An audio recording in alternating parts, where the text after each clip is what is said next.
जरा कल्पना कीजिए एक ऐसी महिला की जिसने पिछले 50 सालों से न तो एक निवाला खाना खाया है और न ही एक घूंट पानी पिया है। जो कि मेडिकली देखा जाए तो पूरी तरह से असंभव लगता है। बिल्कुल, मतलब एक सामान्य इंसान के नजरिए से या मेडिकल साइंस के हिसाब से भी बायोलॉजिकली इंसान कुछ ही दिनों में डिहाइड्रेशन से खत्म हो जाता है। हाँ, शरीर काम ही नहीं कर सकता बिना पानी के। सही बात है। लेकिन क्या हो अगर मैं कहूं कि ये कोई मनगढ़ंत कहानी नहीं है। बर्दवान के महाराजा और कई डॉक्टरों की एक पूरी टीम ने बाकायदा इस महिला की, जिनका नाम गिरिबाला था, कड़ी निगरानी की और इस बात की पुष्टि की। और ये कोई ऐसा मामला भी नहीं है जिससे हम बस जादू टोना कहकर टाल दें। एकदम सही। तो आज की हमारी इस गहन चर्चा में हम किसी अंधविश्वास की बात नहीं कर रहे हैं।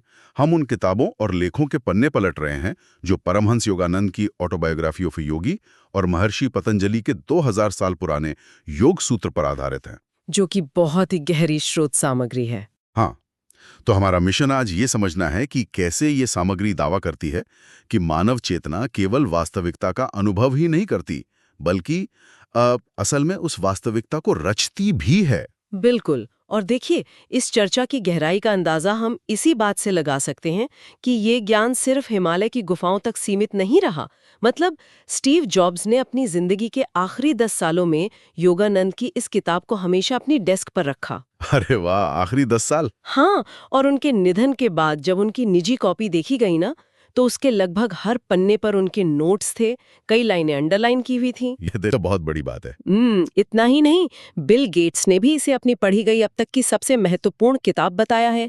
और पॉल मैकार्टनी का तो यहाँ तक कहना है कि इस किताब ने दुनिया को देखने के उनके नजरिए को हमेशा के लिए बदल दिया। मतलब ये वो लोग हैं जिन्होंने आधुनिक तकनीक और संस्कृति की पूरी नींव रखी है। एग्जैक्टली।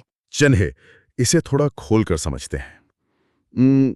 ये वो हस्तियां तो बिल्कुल नहीं हैं जो किसी कोरी आध्यात्मिकता या हवा हवाई बातों पर अपना इतना कीमती समय बर्बाद करेंगी। हाँ, इनके पास समय की बहुत कमी होती है। तो अगर ये लोग इन सिद्धांतों को इतना महत्व दे रहे हैं, तो इसका सीधा सा मतलब है कि इसमें कुछ बहुत ही ठोस और व्यवहारिक है। क्या ये कुछ ऐसा नहीं है जैसे हम जिंदगी नाम का एक बहुत ही जटिल वीडियो गेम खेल रहे हों और हमेशा लेवल 1 पर ही आउट हो रहे हों। हाँ, और अचानक हमें उस गेम का सोर्स कोड मिल जाए, मतलब एक ऐसा टेक्निकल मैनुअल जो ये बताता हो कि ये पूरी दुनिया, ये भौतिक नियम आखिर काम कैसे करते हैं। यहाँ ये सोर्स कोड वाली उपमा सच में बहुत सटीक बैठती है, क्योंकि जब हम योगानंद की किताब और पतंजलि के सूत्रों का गहराई से विश्लेषण करते हैं, तो हमें कोई खोखली दार्शनिक बातें नहीं मिलती। अच्छा, तो क्या मिलता है? हमें बहुत ही स्पष्ट घटनाओं का एक विस्तृत दस्तावेजीकरण मिलता है, उन घटनाओं का जिन्हें हम अपनी सीमित समझ के कारण अक्सर चमत्कार मान लेते हैं। रुकिए, यहीं पर एक बहुत स्वाभाविक सा संदेह पैदा होता है। जैसे हमने शुरुआत में गिरिबाला का उदाहरण दिया, जो 50 साल तक बिना पानी के रहीं। या फिर एक स्वामी प्रणबानंद का जिक्र आता है, जो एक ही समय में 2 अलग-अलग शहरों में मौजूद थे, जिसे बायोलोकेशन कहा जाता है। जी बिल्कुल। और एक और उदाहरण योगानंद के गुरु श्री युक्तेश्वर का है। मतलब उनका शरीर मृत्यु के 20 दिन बाद भी बिल्कुल नहीं सड़ा। और ये बात कोई सुनी सुनाई नहीं है। बाकायदा एक मॉर्चरी डायरेक्टर ने इसे दस्तावेजों में दर्ज किया, जो बाद में टाइम मैगजीन में भी छपी। हाँ, ये एक ऐतिहासिक तथ्य है। तो कोई भी रैशनल या तार्किक इंसान इसे सुनकर यही कहेगा ना कि ये कोई ट्रिक है, फ्रॉड है या कोई सम्मोहन है। मतलब हम इसे विज्ञान कैसे कह सकते हैं? देखिए, यहाँ सबसे दिलचस्प बात यह है कि महर्षि पतंजलि, जिन्होंने 196 श्लोकों में चेतना का पूरा विज्ञान लिख दिया का, और योगानंद, दोनों ही इन घटनाओं को किसी चमत्कार या जादू की श्रेणी में नहीं रखते हैं। तो वो इसे क्या कहते हैं? पतंजलि इन्हें सिद्धियां कहते हैं। मतलब उनके अनुसार जब कोई इंसान चेतना और भौतिक वास्तविकता के बीच के असली संबंध को समझ लेता है, तो ये सिद्धियां एक बहुत ही स्वाभाविक और वैज्ञानिक परिणाम के रूप में सामने आती हैं। ओके, एक वैज्ञानिक परिणाम के रूप में। हाँ, इसे आज की भाषा में समझने के लिए हमें क्वांटम भौतिकी की तरफ देखना होगा। डबल स्लिट एक्सपेरिमेंट और ऑब्जर्वर इफेक्ट के बारे में तो सुना ही होगा। हाँ, जहां पार्टिकल का व्यवहार बदल जाता है। बिल्कुल। 100 सालों से क्वांटम फिजिक्स के वैज्ञानिक ये साबित कर रहे हैं कि क्वांटम स्तर पर जब किसी कण या पार्टिकल का अवलोकन किया जाता है, यानी जब उसे कोई देख रहा होता है, तो उसका व्यवहार पूरी तरह से बदल जाता है। मतलब वो देखने भर से बदल जाता है। जी, वो एक लहर से एक ठोस कण में तब्दील हो जाता है। तो इसका मतलब ये हुआ कि जो भौतिक वास्तविकता है, जो चीजें हमें ठोस दिखाई देती हैं, जी, वो हमारी चेतना से स्वतंत्र नहीं है। एकदम सही पकड़ा आपने। वो इस बात पर प्रतिक्रिया कर रही हैं कि हम उन्हें कैसे देख रहे हैं। क्या हम उन लोगों की तरह व्यवहार कर रहे हैं जो पहली बार स्मार्टफोन देखकर उसे कोई जादुई शीशा समझ बैठते हैं, सिर्फ इसलिए क्योंकि उन्हें उसके अंदर की सर्किटरी और इंटरनेट के सिग्नल समझ नहीं आते? बिल्कुल। हम जिसे ठोस दुनिया मानते हैं, पतंजलि ने 2000 साल पहले ही बता दिया था कि वो दरअसल हमारी चेतना का ही एक विस्तार है। जब योगानंद गिरिबाला से मिले तो उन्होंने स्पष्ट किया कि ये कोई चमत्कार नहीं है, बल्कि एक यौगिक तकनीक है। मतलब उन्होंने कुछ हैक किया था? हाँ, एक तरह से उन्होंने अपने शरीर के सिस्टम को इस तरह से हैक कर लिया था कि उनकी ऊर्जा बाहरी भोजन से न आकर सीधे उस ब्रह्मांडीय स्रोत से आ रही थी। मतलब सर्किटरी वही है, बस पावर सोर्स बदल गया। यार, ये तो दिमाग घुमा देने वाली बात है। लेकिन अगर क्वांटम भौतिकी और ये यौगिक सूत्र सही हैं और चेतना ही इलेक्ट्रॉन या वास्तविकता को आकार दे रही है, तो इसका रोजमर्रा की जिंदगी पर क्या असर पड़ता है? एग्जैक्टली। मान लीजिए किसी की जिंदगी में आर्थिक परेशानियां हैं या रिश्ते बार बार टूट रहे हैं। अमूमन लोग सोचते हैं कि अगर नौकरी बदल लें, शहर बदल लें या नया पार्टनर ढूंढ लें तो सब ठीक हो जाएगा, जो कि एक बहुत ही आम धारणा है। हाँ, लेकिन वास्तविकता के इस विज्ञान के अनुसार तो ये तरीका ही गलत हुआ ना। ये सबसे असुविधाजनक सच है जो इन किताबों से निकल कर आता है, क्योंकि बाहरी दुनिया हमारे आंतरिक स्वरूप का एक परफेक्ट मिरर, यानी एकदम सटीक आईना है। अच्छा, एक आईना? जी। जिसे हम कर्म कहते हैं, वो अक्सर ब्रह्मांडीय सजा के रूप में गलत समझा जाता है। लोगों को लगता है कि कोई ऊपर बैठा है जो उनके पापों का हिसाब रख रहा है। हाँ, लोग तो यही मानते हैं कि भगवान सजा दे रहे हैं। पर पतंजलि के अनुसार कर्म कोई सजा नहीं है, ये बस एक विशुद्ध और सटीक फीडबैक लूप है। फीडबैक लूप मतलब जब तक आंतरिक पैटर्न नहीं बदलते, जैसे धन, रिश्ते या स्वास्थ्य को लेकर गहरे अवचेतन विश्वास, तब तक बाहरी चीजों को बदलने से कोई फर्क नहीं पड़ेगा। इंसान उसी समस्या को नए लोगों और नई जगहों के साथ फिर से पैदा कर लेगा। अरे बाप रे। आईना हमेशा अपडेट होता रहेगा, लेकिन जो परछाई बन रही है उसका मूल स्रोत वही रहेगा। तो इस सब का मतलब क्या है? ये तो ऐसा हुआ कि बाहर की चीजों को बदलने की कोशिश करना सिनेमा हॉल के पर्दे पर चल रही फिल्म की कहानी को बदलने के लिए पर्दे पे हाथ फेरने जैसा है। बहुत ही बेहतरीन उपमा है। मतलब हम स्क्रीन को कितना भी रगड़ लें, विलन अचानक हीरो तो नहीं बन जाएगा। असली बदलाव तो उस प्रोजेक्टर रूम के अंदर चल रहे फिल्म के रोल में करना होगा। बिल्कुल। प्रोजेक्टर रूम की ये उपमा सच में बहुत गहरी है, और इसी फिल्म रोल को बदलने की चुनौती को समझने के लिए ही योगानंद और पतंजलि ने जीवा और आत्मन के बीच का बहुत ही सूक्ष्म अंतर समझाया है। जीवा और आत्मन? हाँ, जीवा हमारी वो निर्मित सीमित पहचान है। इसे एक लहर की तरह समझिए जो खुद को पूरे समुद्र से अलग मान बैठी है। अच्छा, जो कि असल में समुद्र का हिस्सा है। बिल्कुल। ये लहर हमारे पिछले अनुभवों, कंडीशनिंग, हमारे डरों और हमारे अहंकार से बनी है। दूसरी ओर आत्मन वो सार्वभौमिक स्व है, यानी पूरा का पूरा महासागर। तो जब लोग लॉ ऑफ अट्रैक्शन या मैनिफेस्टेशन जैसी चीजों का इस्तेमाल करते हैं, विजन बोर्ड बनाते हैं, अपने लक्ष्य रोज डायरी में लिखते हैं, फिर भी विफल क्यों हो जाते हैं? ये एक महत्वपूर्ण सवाल खड़ा करता है। क्या वे उसी जीवा या लहर के स्तर पर काम कर रहे होते हैं? यही इसका मूल कारण है। देखिए, इंसान का जो सतही इरादा होता है, जैसे कि मुझे करोड़पति बनना है या मुझे एक परफेक्ट रिश्ता चाहिए, वो उसके गहरे इरादे से सीधा टकराता है। गहरे इरादे से टकराता है? कैसे? मान लीजिए किसी के गहरे अवचेतन में बचपन के किसी अनुभव के कारण ये बात बैठ गई है कि पैसा असुरक्षा लाता है या पैसा होने से लोग आपका फायदा उठाते हैं। तो अंदर डल बैठा है। बिल्कुल। अब उसका सतही इरादा भले ही दिन रात पैसे के बारे में सोचने का हो, लेकिन उसका गहरा इरादा, उसका डिफॉल्ट सिस्टम सुरक्षित रहने का है। और इस अवचेतन के लिए सुरक्षा का मतलब है पैसे से दूर रहना। एग्जैक्टली।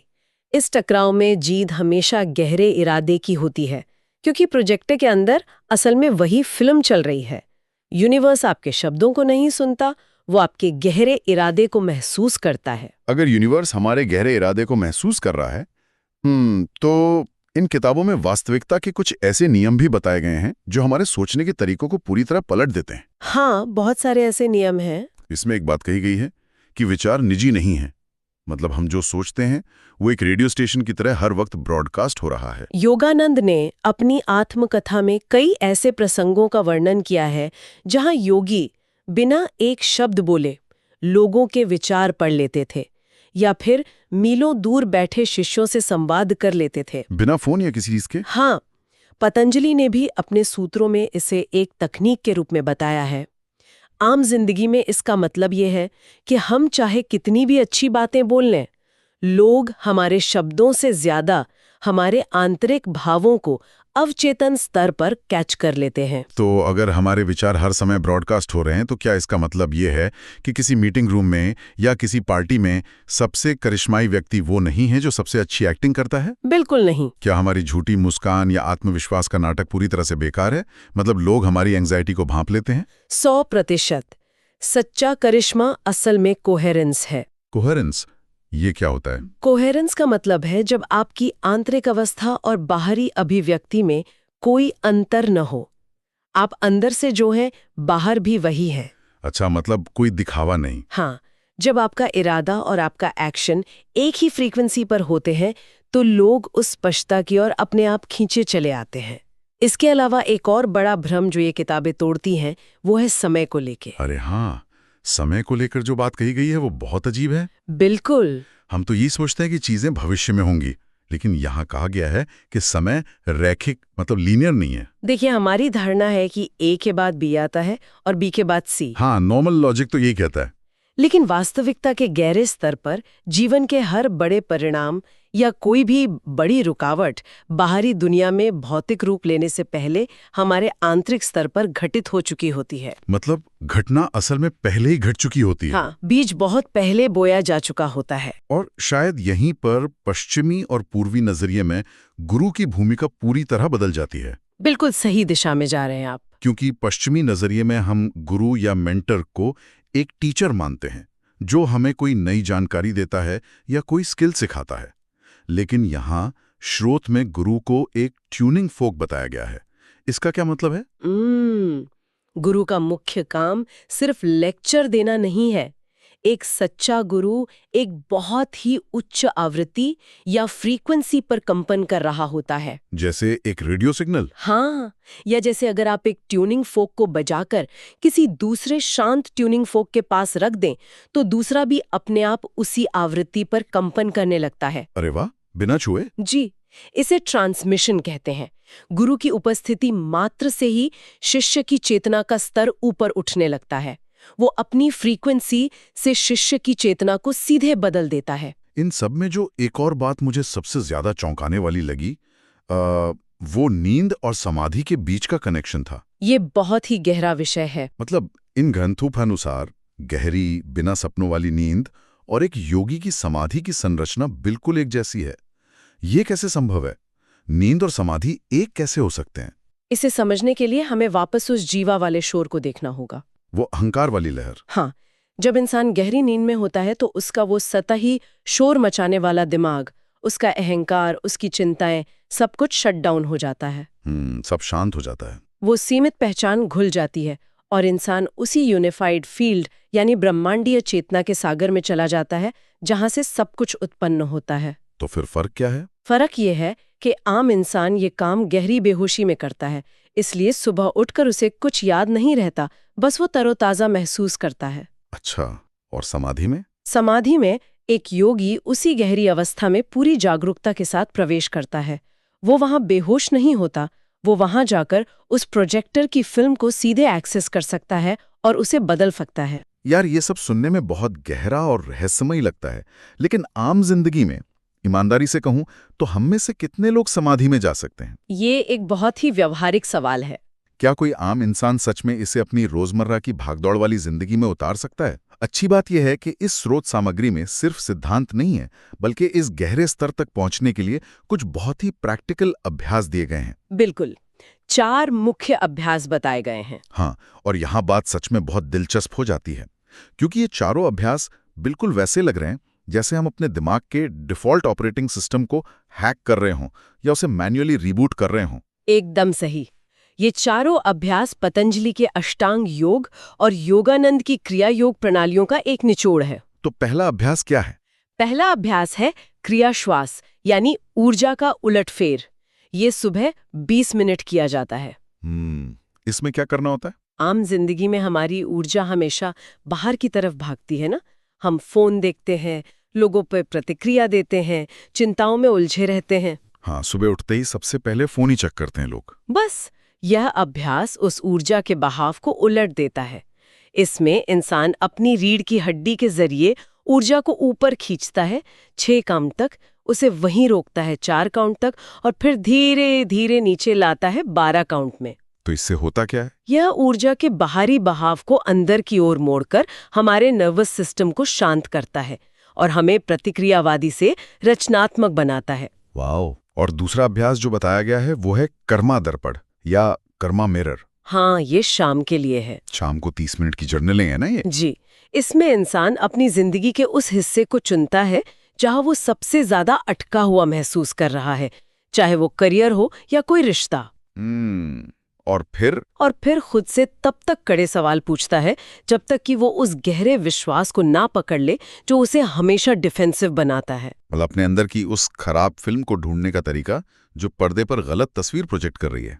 बिल्कुल सही। और तीसरा अभ्यास उन लोगों के लिए बहुत दिलचस्प है जो ट्रांसमिशन को खुद महसूस करना चाहते हैं। अरे हाँ, ये मेरा फेवरेट है। ये है ट्रांसमिशन अभ्यास। दिन में सिर्फ 20 मिनट के लिए किसी सार्वजनिक जगह जैसे कैफे या ट्रेन में जाकर बैठना। और वहां जाकर करना क्या है? वहां जाकर बस जानबूझकर अपने भीतर एक बहुत ही शांत, स्पष्ट और विस्तारित मानसिक अवस्था को धारण करना है, बिना किसी बनावट के, बिना किसी को घूरे। बस चुपचाप बैठना है। हाँ, और फिर चुपचाप देखना है कि आसपास के लोग उस पर कैसे प्रतिक्रिया देते हैं। क्या वे शांत हो जाते हैं? क्या वे आपकी तरफ देखने लगते हैं? तो ये साबित करता है कि हमारे विचार ब्रॉडकास्ट हो रहे हैं। एग्जैक्टली।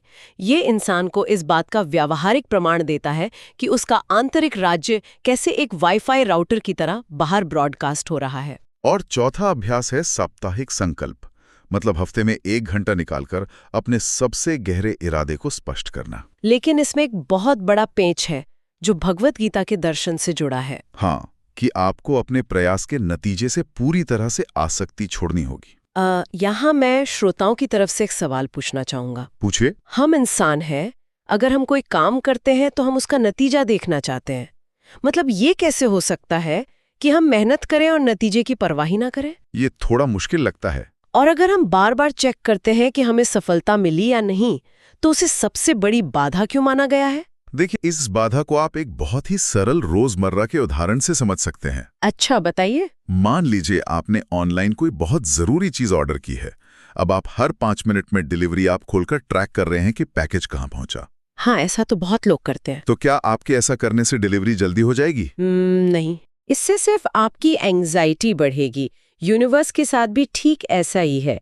इंसान आमतौर पर व्यक्तिगत इरादे से काम करता है कि मुझे ये चाहिए, मैं इसके लिए जी तोड़ मेहनत करूंगा, जो कि एक बहुत ही लिमिटेड अप्रोच है। हाँ, ये एक सीमित इंजन है जो अंततः थक जाता है।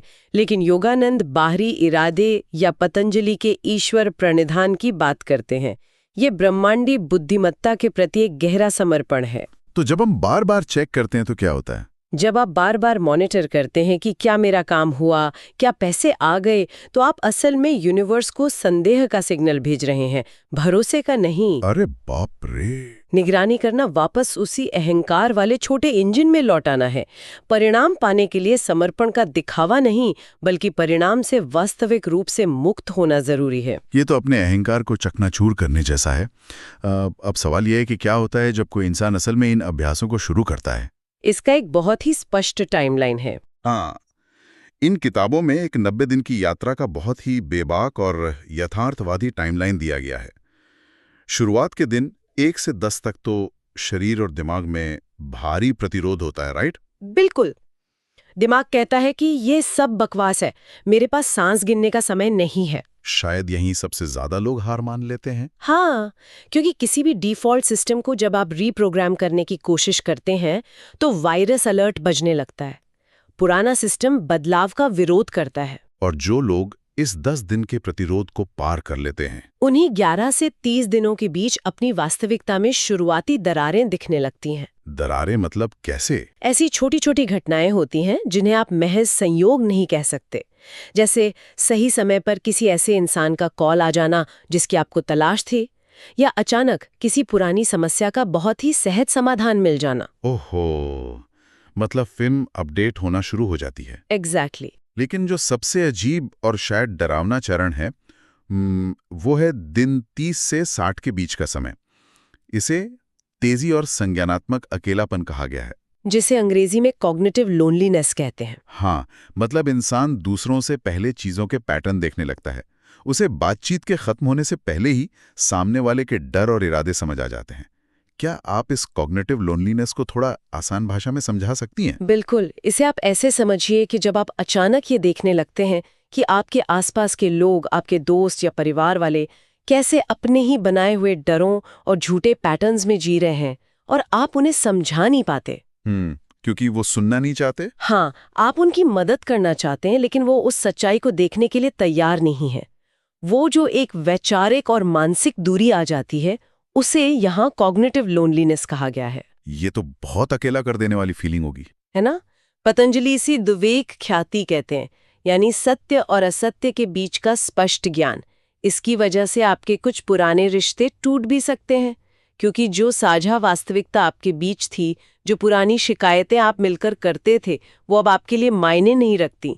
तो क्या यही मुख्य कारण है कि ज्यादातर लोग सेल्फ हेल्प की सतही किताबों तक ही सीमित रहते हैं? हाँ, मुझे तो यही लगता है। मतलब लोग वही सुबह जल्दी उठने के 5 टिप्स जैसी चीजें पढ़ते हैं, क्योंकि ये संज्ञानात्मक अकेलापन और अपनी उस आरामदायक सुन्नता को खो देना असल में बहुत डरावना है। हम उस सुन्नता में ही खुश रहना चाहते हैं। सही बात है, लेकिन ये उस स्पष्टता की कीमत है। 60 से 90 दिनों के बीच जब ये यौगिक तकनीकें आपकी आदत बन जाती हैं, तो आधुनिक जीवन का वो आरामदायक सुन्नपन खत्म हो जाता है। वो सुन्नापन जिसमें हम फोन स्क्रॉल करते रहते हैं। हो जाता है। आप हर चीज के प्रति जागृत हो जाते हैं। तो इसका नुकसान क्या है? इसका मतलब है कि अब आपको खुशी और दर्द दोनों ही पहले से कहीं ज्यादा तीव्रता से महसूस होंगे। आप अब जीवन से छुप नहीं सकते। वाह! और ये कोई साइड इफेक्ट नहीं है, यही इंसान के पूरी तरह से जीवित होने का प्रमाण है। यार, ये एक बहुत बड़ा दाव है, लेकिन इसके परिणाम भी उतने ही ब्रह्मांडीय हैं। अगर हम इसे बड़ी तस्वीर से जोड़ें, तो इसी ब्रह्मांडीय कनेक्शन को समझने के लिए एल्बर्ट आइंस्टाइन का उदाहरण याद रखना जरूरी है। हाँ, जिन्होंने इसे अपनी डेस्क पे रखा था। जी, आइंस्टाइन ने अपने जीवन के अंतिम 10 वर्षों में यूनिफाइड फील्ड थ्योरी की खोज करते हुए योगानंद की इसी किताब को अपनी डेस्क पर रखा था। मतलब भौतिकी और योग का मिलन। बिल्कुल। आइंस्टाइन एक ऐसा गणितीय सूत्र खोज रहे थे जो पूरे ब्रह्मांड की हर शक्ति को एक साथ जोड़ सके। और पतंजलि ने 2000 साल पहले ही इसी यूनिफाइड फील्ड का, यानी उस शुद्ध चेतना के क्षेत्र का एक अनुभवात्मक नक्शा तैयार कर लिया था। ये कोई रहस्यमयी जादुई लोक नहीं है, ये हमारे ही अस्तित्व का सबसे गहरा और सबसे वास्तविक स्तर है। तो अगर हम आज की इस पूरी गहरी चर्चा को समेटें, तो लबोलुबाब ये है कि असली काम बस उस जीवा, यानी वो छोटी सी लहर जो डरी हुई है, और आत्मन, वो असीम महासागर जो हमारा असली स्वरूप है, उसके बीच की दूरी को मिटाना है। बिल्कुल सटीक सारांश है ये। मतलब ये दुनिया, ये परिस्थितियां बाहर से हमारे ऊपर नहीं थोपी जा रही हैं, बल्कि ये हमारे अंदर से बाहर की ओर बन रही हैं और प्रोजेक्ट हो रही हैं। और जब तक हम बाहरी आईने पर हाथ फेर कर अपनी परछाई को संवारने की कोशिश करते रहेंगे, कोई स्थायी बदलाव नहीं आएगा। असली मेहनत अंदर उस प्रोजेक्टर रूम में जाने की है, उस डिफ़ॉल्ट ओएस को हैक करने की है, जहां से ये पूरी फिल्म चल रही है। आज की इस पूरी चर्चा ने वास्तविकता को देखने का हमारा नजरिया ही जड़ से बदल दिया है। मुझे भी यही लगता है। लेकिन शो खत्म करने से पहले मैं श्रोताओं के लिए सोचने के लिए एक बहुत ही दिलचस्प विचार यहाँ छोड़ना चाहूंगा। बिल्कुल, बताइए। आज हमने देखा कि कैसे पतंजलि और योगानंद के अनुसार हमारे विचार कोई निजी चीज नहीं है, बल्कि वो हर पल प्रसारित या ब्रॉडकास्ट होते हैं। जरा इस पर विचार करें।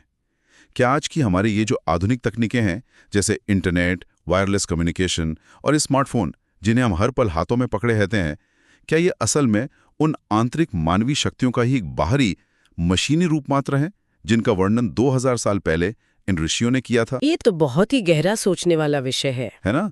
क्या हमने इन बाहरी मशीनों पर इतना ज्यादा निर्भर होकर अपने अंदर के उस असली प्रोजेक्टर और उस प्राकृतिक ट्रांसमिशन की ताकत को पूरी तरह से भुला दिया है? बिल्कुल, हमने एक तरह से अपनी ताकत मशीनों को दे दी है।